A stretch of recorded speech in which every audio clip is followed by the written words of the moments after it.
আসসালামু আলাইকুম everyone. লিডোমা LS সিরিজের স্টেজ 2 এর ফাইনালে ওঠার জন্য আর এইচকে এর সর্বশেষ দিনে 80 পয়েন্টের মতো দরকার ছিল এবং আমরা খুব টেনশনেও ছিলাম।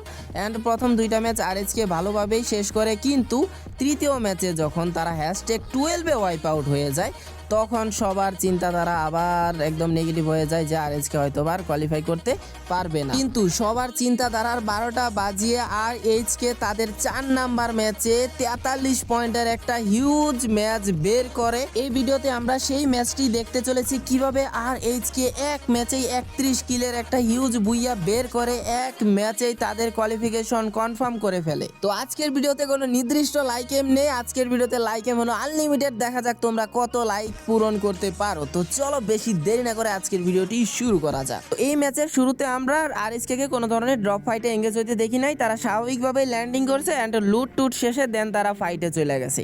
তো ফাইটে যাওয়ার সময় আমরা দেখতে পাই শুধুমাত্র যে এক স্কোয়াডের সাথে ফাইট লাগছে এরকম না, একই জায়গাতে ছিল আরএইচকে, হটশট অ্যান্ড গড লাইক, মানে একই জায়গাতে তিনটা স্কোয়াড ছিল। তবে গড লাইকের অলরেডি খারাপ অবস্থা হয়ে যায়, তাদের আর দুইটা প্লেয়ার বেঁচে ছিল, একটা নক ছিল, ইকো শেষ হয়ে যায় অ্যান্ড লাস্ট প্লেয়ারটাও শেষ হয়ে যায় and full god like wipe out.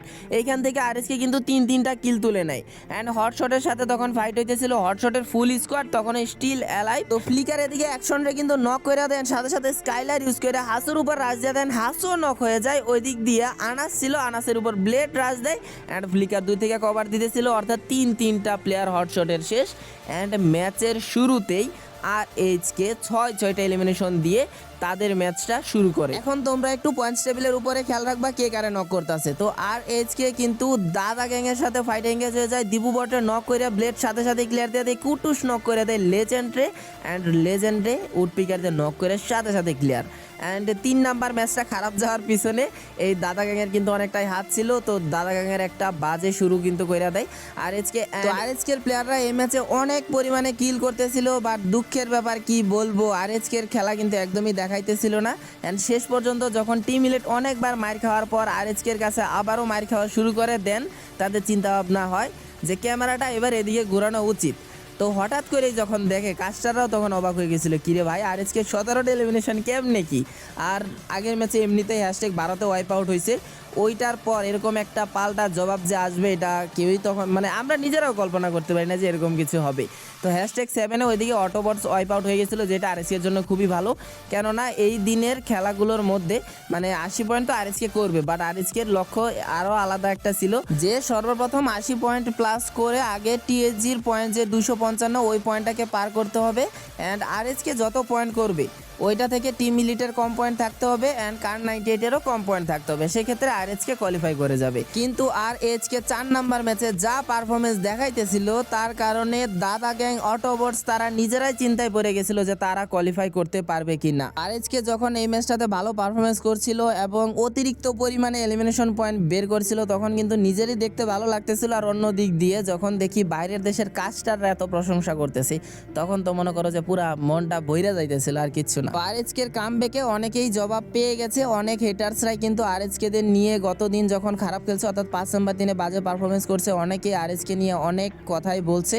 তো তাদেরকে কিন্তু ভালোভাবেই জবাব দিচ্ছিল আরএইচকে। এক একটা প্লেয়ারে যখন মানে হেডশট দিতেছিল, ফিনিশ করতেছিল, ওই সময় যেন ওই স্কোয়াডের প্লেয়াররা ফিনিশ হইতেছিল না, এক একটা হেটার্সরে ওইভাবে জবাব দিতেছিল এরকম মনে হইতেছিল। বিশেষ করে 5 নাম্বার দিনে বাজে পারফরমেন্স করার পর আমাদের দেশের মানুষই অনেক সমালোচনা করছে, অন্যদিক দিয়ে ইন্ডিয়ানরা তো আছেই, তারা ভাই কমেন্ট বক্সে তো আরএইচকে নিয়ে অনেক মজা নিছে অ্যান্ড তারা বলছে যে আরএইচকে নাকি বাংলাদেশের সেরা টিম, তারা আবার কেমনে মানে কোয়ালিফাই করতে পারতেছে না, কি খেলতেছে না খেলতেছে, এটা নিয়ে অনেক কিছুই বলছে। তো যাই হোক, লাস্ট মোমেন্টগুলো তোমরা একটু কাস্টারদের মুখ থেকে এনজয় করো, আর একটু বেশি ভালো লাগবে, কেননা ইন্ডিয়ান কাস্টার আবার একদম এশিয়ার মধ্যে একটা হার্ড লবিতে এরকম কিল, ভাই আলাদা একটা ফিলিংস তো আছে বাংলাদেশ হিসেবে, তাই না?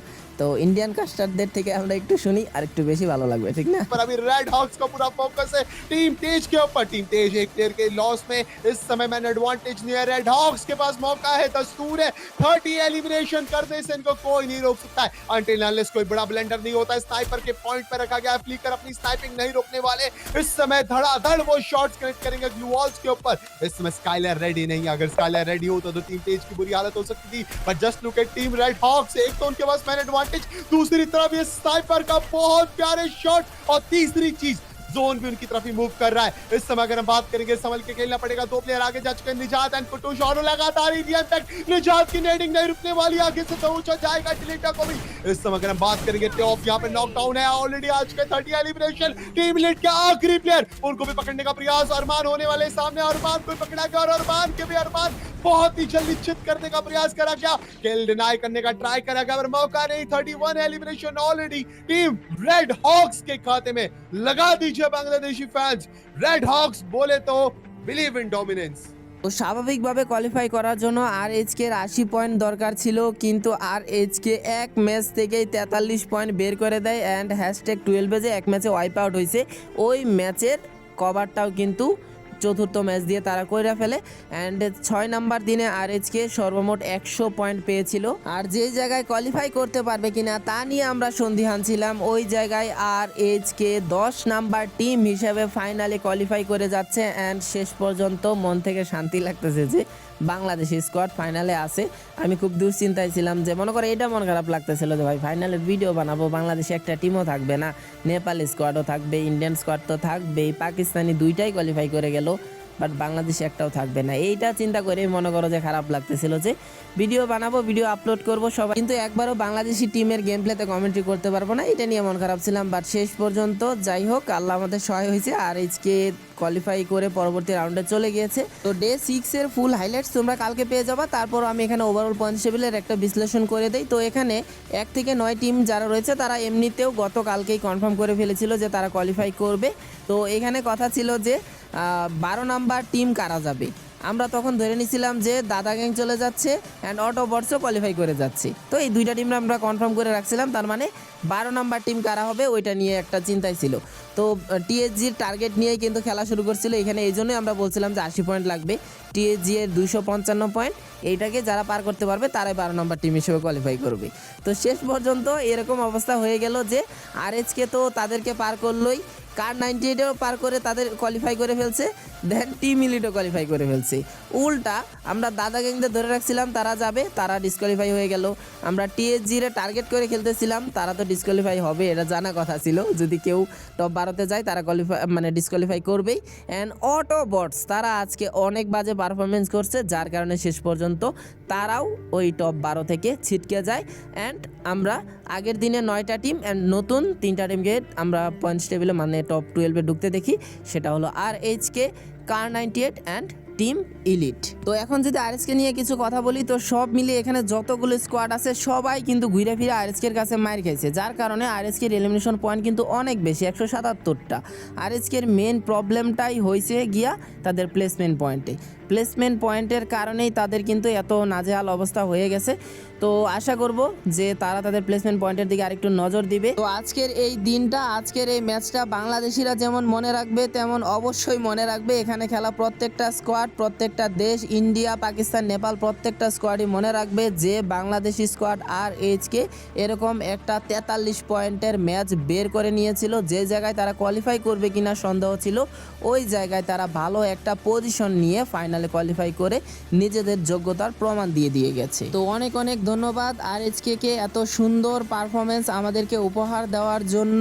আর তোমরা এগিয়ে গেলে এগিয়ে যাবে বাংলাদেশ, এগিয়ে যাবে বাংলাদেশের স্পোর্টস। আরএইচকে কে অনেক অনেক অভিনন্দন রইল এবং ফাইনালের জন্য শুভকামনা রইল। ইনশাল্লাহ ফাইনালেও আমরা এরকম ডমিনেশন দেখতে চাই, ইনশাল্লাহ ফাইনালেও ভালো পারফরমেন্স দেখতে চাই আরএইচকের কাছ থেকে, বাংলাদেশের কাছ থেকে। কেননা ফাইনালে যেহেতু টিম রয়েছে একটাই, তাহলে ওই টিমের নাম কিন্তু এখন আর আরএইচকে নেই। ওয়ার্ল্ড কাপের মতো আবারও এই টিমটার নাম হয়ে গিয়েছে টিম বাংলাদেশ। তো আজকের ভিডিওতে অনেক হয়তো বা নতুন অডিয়েন্স আসতো, তারা অবশ্যই চ্যানেলটা সাবস্ক্রাইব করে পাশে দেখো। টুর্নামেন্ট টাইপের ভিডিও পেতে চাইলে, টুর্নামেন্টের হাইলাইটসগুলো আগে পেতে চাইলে অবশ্যই চ্যানেলটা সাবস্ক্রাইব করে তোমাদের রাখতেই হবে। আর আজকের ভিডিওতে লাইক এম দিয়েছিলাম কিন্তু আনলিমিটেড, দেখা যাক আমাদের এখন পর্যন্ত হাইস্ট লাইক হলো 2.6K আই থিঙ্ক। দেখা যাক এই লাইক এমের মানে আপাতত এই লাইকটা পার হয় কিনা, এতটুকুই আশা রাখবো, দেখি হয় কিনা। আর যারা আরএইচকে ফ্যান রয়েছে তারা অবশ্যই #আরএইচকে কমেন্ট বক্সে লিখে যেতে ভুলো না। আর আজকের ভিডিওটি এখানেই শেষ করব, দেখা হবে তোমাদের সাথে একদম এই টুর্নামেন্টের যে হাইলাইটসের মানে ডে 6 এর হাইলাইটস ওই ভিডিও নিয়ে। তো ভালো থেকো, সুস্থ থেকো, আল্লাহ হাফেজ।